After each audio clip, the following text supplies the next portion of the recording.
e, enfim, já trabalhou com muitos políticos e políticas, trabalhando essa questão do, enfim, de como eles se apresentam para as pessoas. Porque, por exemplo, eu estou falando com vocês assim, né? Com a mão. A Marta não está ouvindo só o que eu estou falando, ela está olhando para o que eu estou falando. Aqui, ó, para o que o meu corpo está dizendo. E eu dei uma pausa entre o que eu acabei de falar e o que eu tô falando. Essa pausa quer dizer alguma coisa pra Marta. Se eu cheguei pra trás e abri as mãos aqui, também quer dizer alguma coisa. Você fica maluco se você começa a pensar na Marta enquanto você tá falando. Então vamos chamar ela, porque ela talvez possa fazer uma das leituras mais interessantes que vocês vão ver hoje nas análises sobre a entrevista de Bolsonaro. E ela tá aqui com a gente no ICL Notícias. De maneira geral, o que Bolsonaro disse, mas não disse. Bom dia, seja bem-vinda. Bom dia a todos, bom dia, Eduardo, bom dia.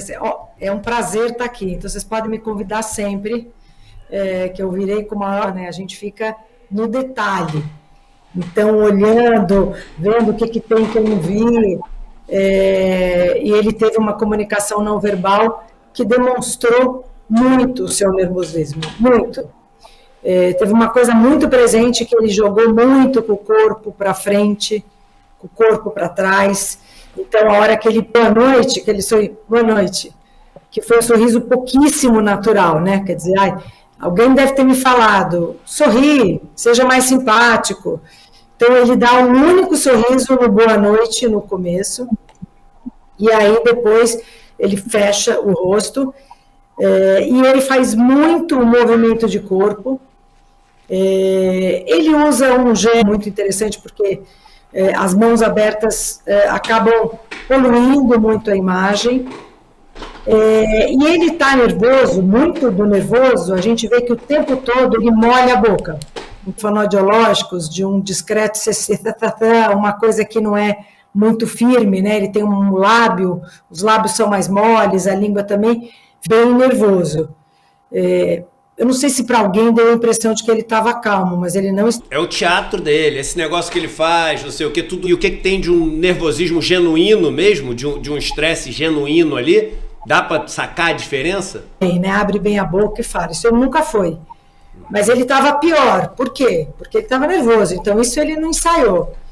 Eu acho que o que vem dele são coisas ensaiadas, são coisas muito... Não sei muito como dizer, muito... Isso sim é ensaiado, né? Eu acho que ele pensou o que ele ia falar, talvez na vacina, ele não tem escuta, né?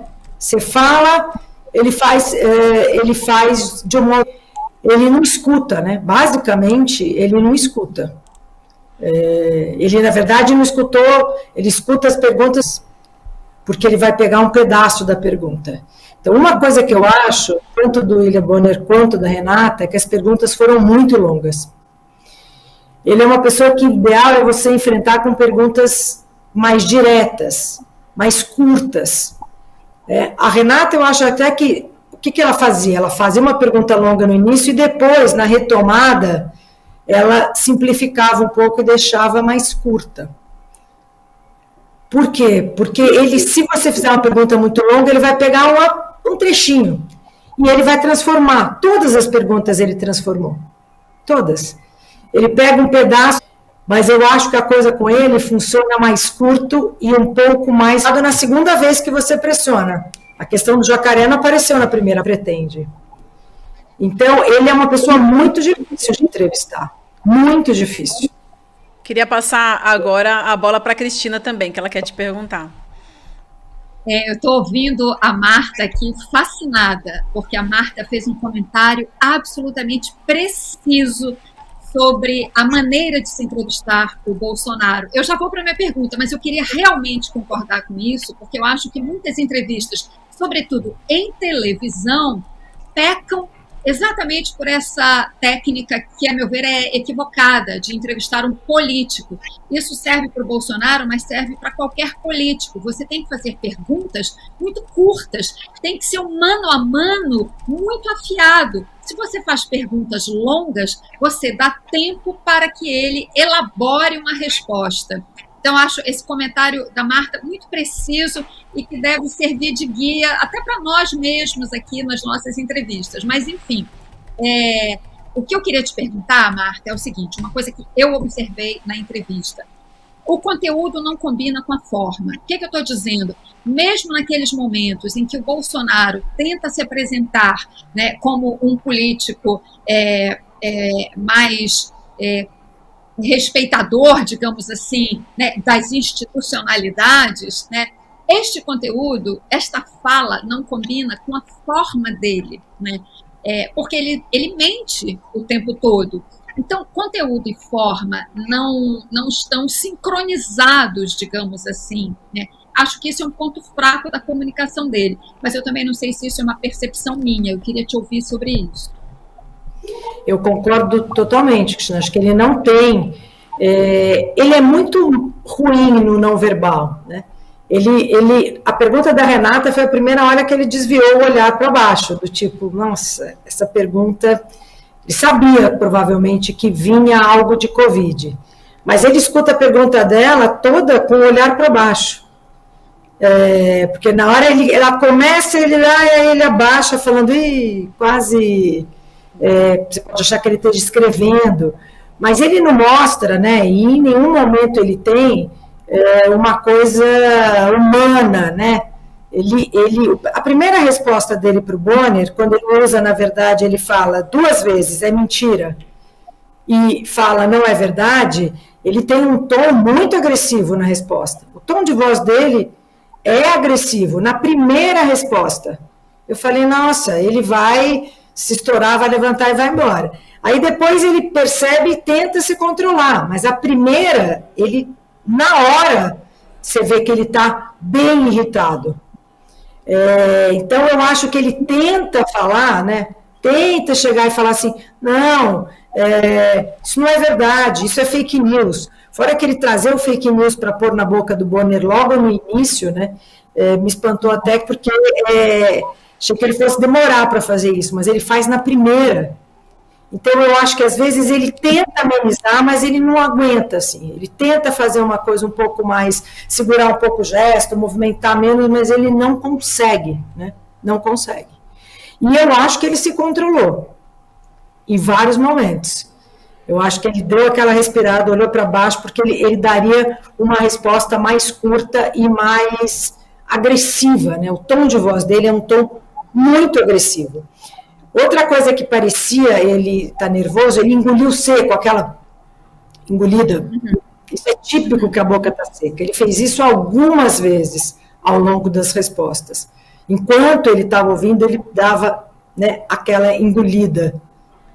Ele não usa um gesto de acordo, né? Ele usa uma mão aberta que não faz ali vias de um gesto assim, né? Que ele faz abrindo e ele engruvinhou a testa, né, que é uma coisa bem presente também. Marta, sobre a mão, queria aproveitar para te perguntar, você já comentou da anotação, que foi uma anotação ensaiada, né? Mas eu queria que você falasse um pouquinho mais sobre isso. O que ele pretende com uma anotação dessa ensaiada? Porque ele abria a mão várias vezes. Que é o repeteco de 2018, né?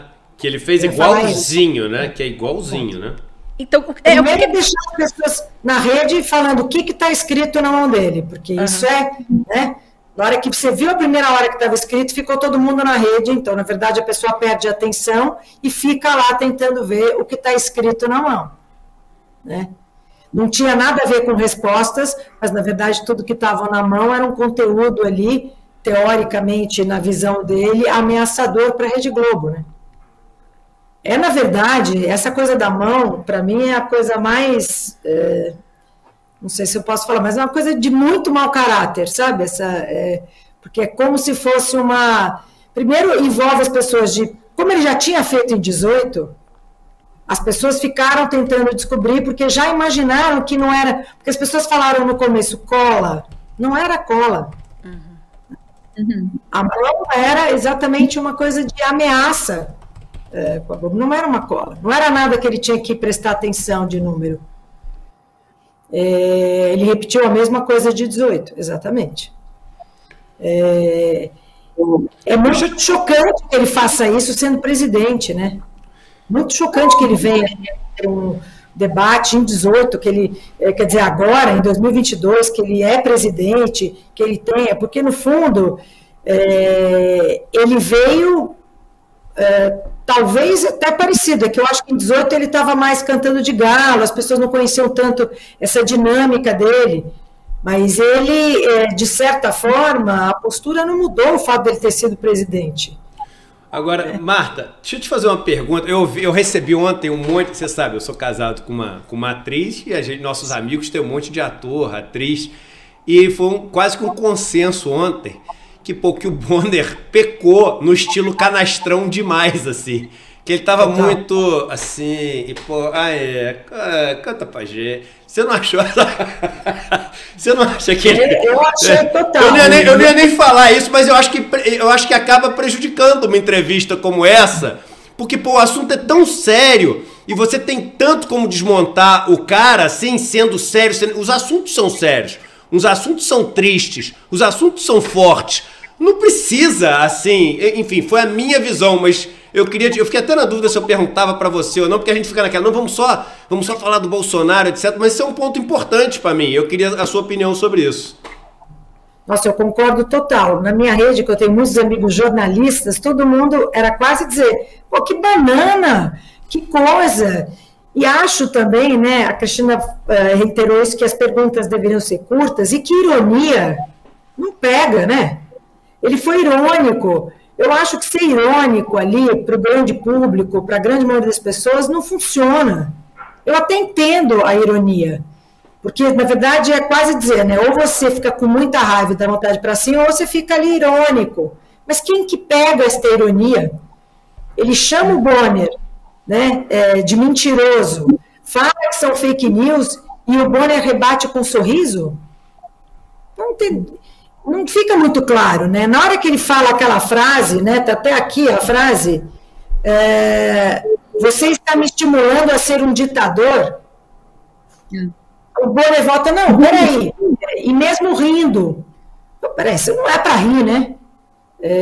Eu concordo totalmente, e eu acho que ele tinha que ser um pouco mais, se me chamarem de mentiroso, eu não vou devolver aqui. Não, peraí, quem é mentiroso é o senhor, né? Você, sei lá, ou devolve. Porque eu acho que a tentativa de não bater boca, né? Porque eu até acho que a Renata, ali, na hora da Covid, na primeira dela, e mesmo na educação, ela foi mais firme. Uhum. Ela não usou de ironia. Ela tentou encurtar, ela voltou, o olhar dela foi sempre sério. Então, assim... A questão irônica, eu acho que o irônico na televisão, irônico para o grande público, não pega. Não pega. Eu posso até entender que foi um recurso que ele usou, mas eu acho que no enfrentamento dá essa sensação de muito dizer, ele se saiu bem, ele se saiu vitorioso. Opa, lá. Ontem, não imaginei que eu fosse ver isso na rede, mas eu vi. Né, sendo que na minha rede não são, né, eu não tenho bolsominions na minha rede. Então, ainda dá essa sensação de que ele, né, não vitorioso, mas de que ele se deu bem, não. Então, eu concordo, e acho que a questão, e acho até que na volta, a questão do tamanho das perguntas, a Renata conseguiu focar mais, e ela pegava numa coisa, ela pegava, por exemplo, na questão de Manaus, do oxigênio, e o Bonner continuava estruturando, meio rindo ironicamente, às vezes coisas longas. Não funcionam. Não funcionam. E se te chamam de mentiroso, né, responde com força, porque, peraí, né, não entendi a estratégia. Né? Eu nem acho que o Bonner seja uma pessoa irônica, mas ontem ele esteve irônico em vários momentos durante a entrevista, vários momentos. Tá certo, Marta, a gente agradece, né, Edu? Demais. Sempre muito bom te ouvir suas análises. Obrigada pela participação aqui no ICL mais uma vez e bom dia. Obrigada a vocês. E, olha, vamos torcer para que no debate tenha outra estrutura, porque essas estruturas de coisas muito longas não funcionam, né? Eu acho que já não funciona no nosso debate, né? A gente já tem discutido isso, né? Quando vocês falam do debate, quando a gente fala do debate americano, precisaria ter uma dinâmica diferente, perguntas longas demais, a gente precisaria ter uma coisa um pouco mais. Vamos ver se a gente consegue, né? Se as pessoas tentam fazer uma coisa de quebrar um pouco esse formato, que é o formato que acompanha, né? Ali é no formato de entrevista, mas o nosso formato de debates é também de coisas longas, de perguntas longas. Né? Bom, um prazer, sempre aqui à disposição, e é uma luz a gente poder falar e trocar opiniões sobre comunicação e sobre todas essas questões que envolvem a boa fala, a boa comunicação.